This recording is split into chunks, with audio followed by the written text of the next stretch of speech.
Friends, इस video में हम लोग इसका जो हमारा प्रकाश चैप्टर है सुगम विज्ञान क्लास 8 का चैप्टर नंबर 16 उसका हम लोग यहाँ पे दीर्घ उत्तरीय प्रश्न देखने वाले। इससे पहले हमने कई सारे जो चैप्टर है 1 से लेकर 15 तक उसका हमने पूरा जो क्वेश्चन आंसर है वो हमने देखा है। बट अभी उसका बुक का जो रीडिंग वाला सीरीज है वो हमने नहीं देखा, वो अभी देखेंगे। ठीक है, जब इसको ख़त्म कर देंगे तब।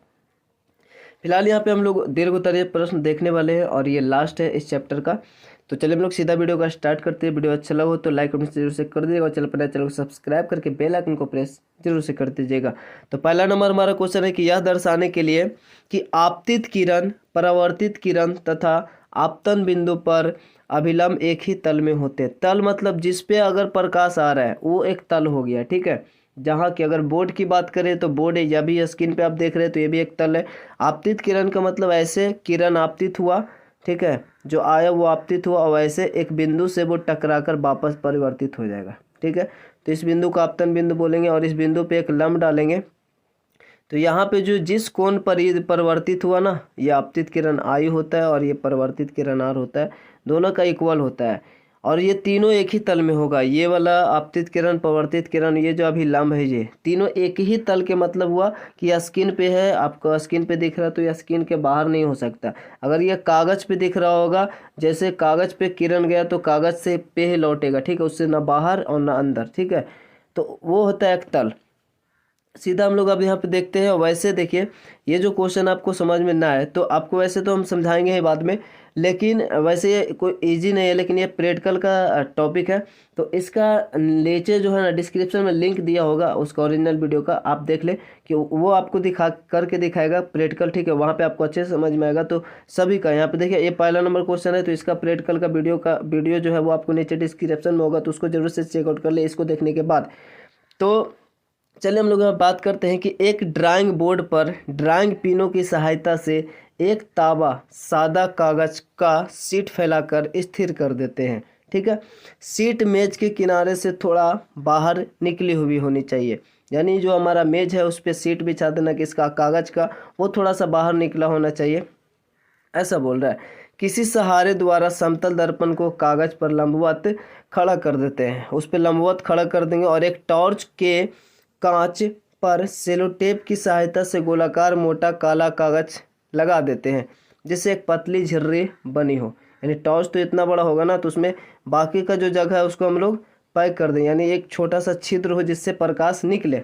ठीक है, तो पतली झिर्री बनी हो। अब टॉर्च को इस प्रकार व्यवस्थित करें कि प्रकाश का किरण पुंज दर्पण पर तिरछा पड़े। ठीक है, तिरछा अपने को ऐसे इस प्रकार से पड़े, जैसे मान लिया जाए ये हमारा दर्पण है तो कुछ इस प्रकार से तिरछा पड़ेगा। देखिए, ऐसे दर्पण है तो इस प्रकार से तिरछा पड़े। ठीक है, तो कागज पर इस प्रकार व्यवस्थित करेंगे प्रकाश के किरण में दर्पण पर तिरछा पड़े। हम पाते हैं कि आपतित किरण और परावर्तित किरण, यहाँ से जो परावर्तित किरण होगा कागज की तल पर ही है। अब हम दाहिने ओर के कागज के हिस्से को नीचे की ओर दबाते हैं, यानी जो बाहर हम लोग कागज को निकला हुआ, ऊपर बोला था कागज को थोड़ा सा जो मेज है उससे निकला हुआ रहेगा, तो उसको पकड़ के कागज को थोड़ा नीचे दबाएंगे तो कागज जो है वो थोड़ा सा नीचे हो जाएगा। ठीक है, तो नीचे और दबाते हैं तो पाते हैं कि परावर्तित किरण अब कागज तक तल पर नहीं है, यानी कागज तल पर नहीं है।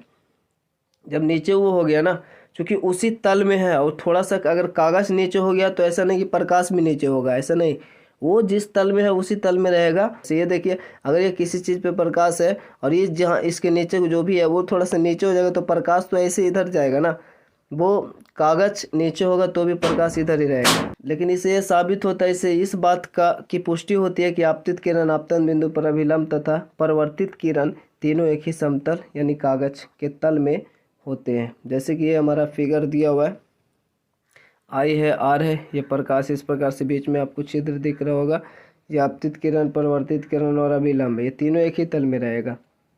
इसका नीचे लिंक नीचे डिस्क्रिप्शन होगा पहला नंबर का, इसको आप प्रैक्टिकल देख ले, अच्छे समझ में आ जाएगा।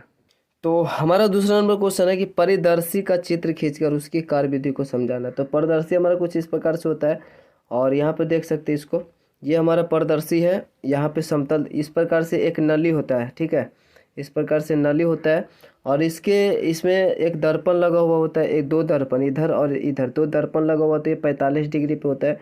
यहाँ से जो प्रकाश आएगा इससे टकराने के बाद सीधा इधर जाएगा और इससे टकराने के बाद इधर जाएगा। तो यहाँ से अगर कोई वस्तु यहाँ पे दिख रहा है, यहाँ से अगर कोई वस्तु देख रहा है, मतलब यहाँ से कोई व्यक्ति देख रहा है, तो ऊपर जो देखो जिस वस्तु को देखना वो ऊपर रहेगा और इसका जो नली है ऊपर रहेगा, और जहाँ से देखना वो नीचे रहेगा। तो एक ऊपर एक नीचे रहेगा, और यहाँ पे आँख लगाएंगे तो यहाँ वाला वस्तु आपको दिखेगा, ठीक है। और इसका भी नीचे डिस्क्रिप्शन में लिंक होगा वीडियो का, वीडियो को देखेंगे आप अच्छे से समझ में आ जाएगा वहाँ पे, ठीक है। तो यहाँ पे देख सकते हैं कि कोई व्यक्ति ऐसे में आँख पार हुआ है, बट कोई वस्तु को आप देख सकते हैं। वीडियो देखेंगे तो आपको अच्छे समझ में आ जाएगा।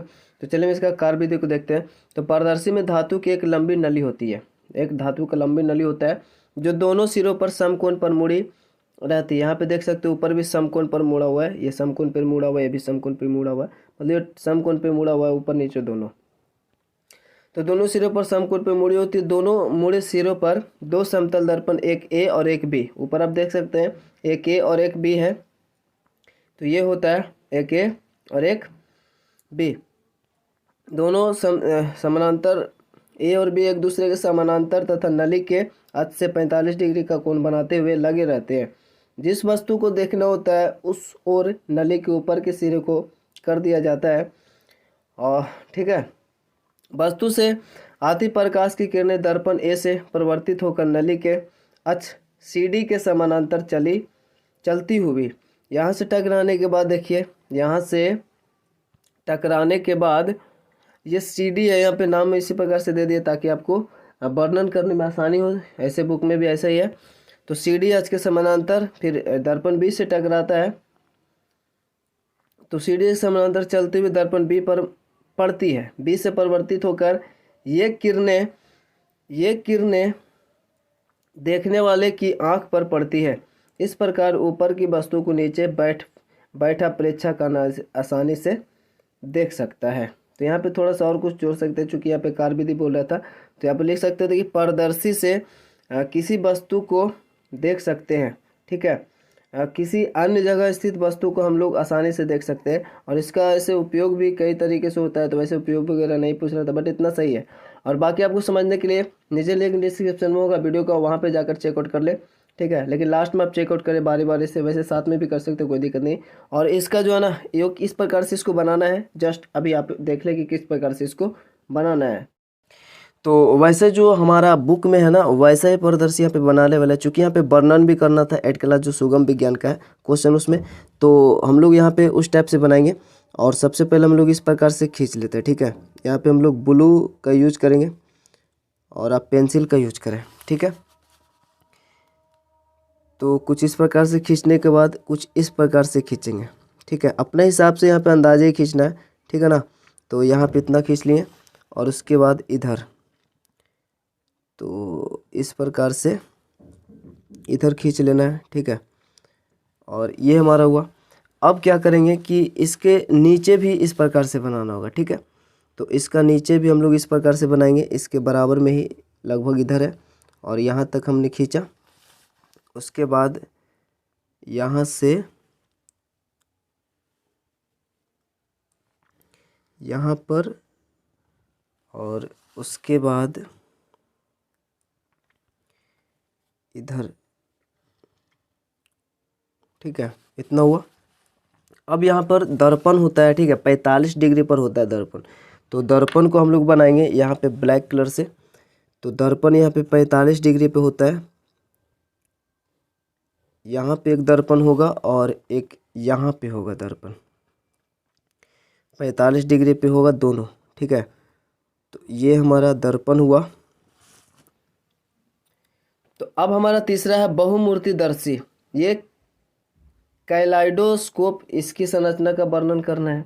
कैलाइडोस्कोप इसमें क्या है कि ये थोड़ा सा अलग होता है, जो हमने अभी पारदर्शी देखा उससे भी अलग होता है। इसका भी नीचे डिस्क्रिप्शन में लिंक होगा, इसको भी वीडियो में आप देख सकते हैं किस प्रकार से बनाया जाता है और किस प्रकार से बनता है और कैसा इसका यूज होता है, कैसा लगता है, वो सब आप देख सकते हैं आसानी से। तो वीडियो तीसरे नंबर का भी होगा। देखिए इसका क्या है, सिर्फ यहाँ पे संरचना का वर्णन बोल रहा है। तो कैलाइडोस्कोप बनाने के लिए दर्पण की 3 चौड़ी आयताकार पट्टियाँ ले और इन्हें प्रिज्म की आकृति के अनुसार जोड़िए। प्रिज्म की आकृति के अनुसार 3 आयताकार इस प्रकार से पट्टी लेना है और इस तीनों को आपस में जोड़ देना है, यानी प्रिज्म के आकार को हो जाएगा। आपको देखने से पता चल जाएगा किस प्रकार से होता है, ठीक है। आप देखेंगे तो पता चलेगा। बुक में वीडियो वैसे तो आपको लिंक नीचे दिया ही है डिस्क्रिप्शन में, तो आप अच्छे से समझ सकते हैं। इससे अच्छे से आप कहीं भी नहीं समझ सकते, क्योंकि वीडियो ही आपके सामने होगा तो आप अच्छे से समझ सकते हैं, ठीक है। वैसे स्क्रीन पे फोटो वगैरह भी हम लोग शो करा देंगे, लेकिन उससे अच्छा वीडियो होगा तो वहाँ पे आप जाकर देख लें। वीडियो यहाँ पे यूज़ नहीं कर सकते वीडियो क्लिप को, क्योंकि कॉपीराइट स्ट्राइक का यहाँ पे लफड़ा होता है, इसलिए, ठीक है। इसलिए डायरेक्ट आपको लिंक नीचे डिस्क्रिप्शन में दिया जा रहा है, आप अच्छे से वहाँ पे जाए, समझे, देखें। तो यहाँ पे बोल रहा मोटे चार्ट पेपर की बनी, यहाँ पे क्या बोला, आकृति जोड़िए। जो 3 आयताकार शीशा का लेना टुकड़ा, ठीक है। दर्पण की 3 चौड़ी आयताकार पट्टियाँ ले और इन्हें प्रिज्म की आकृति के अनुसार जोड़ देना है, ऐसा तीनों को एक मिलाकर, ठीक है, जोड़ देना। इन्हें गत्ते या मोटे चार्ट पेपर की बनी एक बेलनाकार ट्यूब में दृढ़ता से लगाइए। सुनिश्चित कीजिए कि ट्यूब दर्पण की पट्टियों से थोड़ी लंबी हो, यानी कि जितना बड़ा जो दर्पण का तीनों जोड़ने पर होगा ना, उससे बड़ा होना चाहिए ट्यूब, ठीक है। सुनिश्चित कीजिए कि ये बड़ा होना चाहिए। ट्यूब के एक सिरे को गत्ते की एक ऐसी डिस्क से बंद कीजिए जिसमें भीतर का दृश्य देखने के लिए एक छिद्र बना हो, ठीक है। जहाँ पे अपने को आँख लगाकर देखना, वहाँ पे छोटा सा गोल सा छिद्र होना चाहिए। तो ऐसा कुछ हम लोग वहाँ पे करेंगे, एक डिस्क से बंद करेंगे जिसमें एक छोटा सा छेद हो, ठीक है। तो उसके बाद डिस्क को टिकाऊ बनाने के लिए इसके नीचे पारदर्शी प्लास्टिक की शीट चिपका दीजिए, उसके नीचे, ठीक है। पारदर्शी क्या बोला, प्लास्टिक की शीट जो पारदर्शी हो, जिससे आर पर दिखाई दे। ट्यूब के दूसरे सिरे पर समतल कांच की एक वृत्ताकार प्लेट दर्पणों को छूते हुए ट्यूब के दूसरे सिरे पर समतल कांच की एक वृत्ताकार प्लेट दर्पणों को छूते हुए दृढ़तापूर्वक लगाइए, ठीक है। यानी उसके दूसरे सिरे में अपने को ऐसा दर्पण लगाना है, ऐसा समतल कांच की एक वृत्ताकार प्लेट लगाना है, ठीक है, जो कैसा हो, वो भी एक पारदर्शी हो, ठीक है। तो दर्पण को छूते हुए दृढ़तापूर्वक लगाइए। इस प्लेट पर छोटे छोटे रंगीन कांच के टुकड़े, यानी रंगीन चूड़ियों के टुकड़े या फिर और कुछ भी हो सकता है, ठीक है। तो उसको आप वहाँ पे यूज कर सकते हैं। ऐसा गोल सा होगा, इसमें छोटा छोटा चूड़ी आप लगा दें, ठीक है। इसका पीछे भी पारदर्शी और आगे भी पारदर्शी होना चाहिए, दोनों साइड, ठीक है। और यहाँ पे वैसे आप वीडियो देखेंगे तो अच्छे से समझ में आएगा। एक सिरा में वो लगा हुआ होता है और देखने में काफ़ी अच्छा लगता है, अट्रैक्टिव लगता है वो देखने पर। तो ऐसा बोल रहा है, दृढ़तापूर्वक वृत्ताकार प्लेट दर्पणों को छूते हुए दृढ़तापूर्वक लगाइए। इस प्लेट पर छोटे छोटे रंगीन कांच के कुछ टुकड़े, रंगीन चूड़ियों के टुकड़े रखिए। ट्यूब के इस सिरे को घिसे हुए कांच की प्लेट से बंद करना। अच्छा, इसमें घास का मतलब घिसा हुआ कांच रहना चाहिए, मतलब इसको बोले तो अर्ध पारदर्शी होना चाहिए, पूरा तरीके से पारदर्शी नहीं, पारभासी होना चाहिए, ऐसा बोल सकते हैं।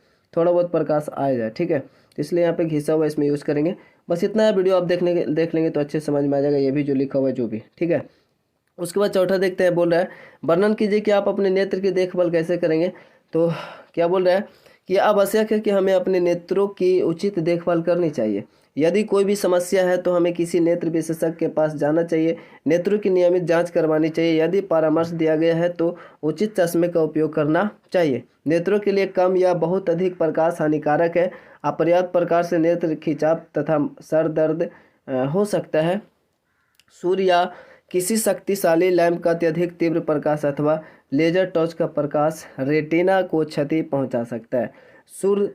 सूर्य तथा किसी शक्तिशाली प्रकाश स्रोत को कभी भी सीधा मत देखिए। सूर्य तथा यहाँ पे होगा ना, सूर्य तथा किसी शक्तिशाली प्रकाश स्रोत को कभी भी सीधा मत देखिए जिससे ज़्यादा मात्रा में प्रकाश आता हो। हमें अपने नेत्रों को कभी रगड़ना नहीं चाहिए। यदि हमारे नेत्र में कोई धूल कण जाए तो नेत्र को स्वच्छ जल से धोना चाहिए। यदि कोई सुधार ना हो तो डॉक्टर के पास जाना चाहिए। हमें अपने नेत्रों को बारंबार स्वच्छ जल से धोना चाहिए। पठन सामग्री को सदैव दृष्टि की सामान्य दूरी पर रखकर पढ़ना चाहिए। जो सामान्य न्यूनतम दूरी 25 सेंटीमीटर होता है ना, उससे ज़्यादा नज़दीक में भी नहीं रखकर पढ़ना चाहिए। हमें अपनी पुस्तक को नेत्रों से बहुत दूर ले जाकर नहीं पढ़ना चाहिए और ना तो नज़दीक, ठीक है, ना तो दूर ना तो नज़दीक।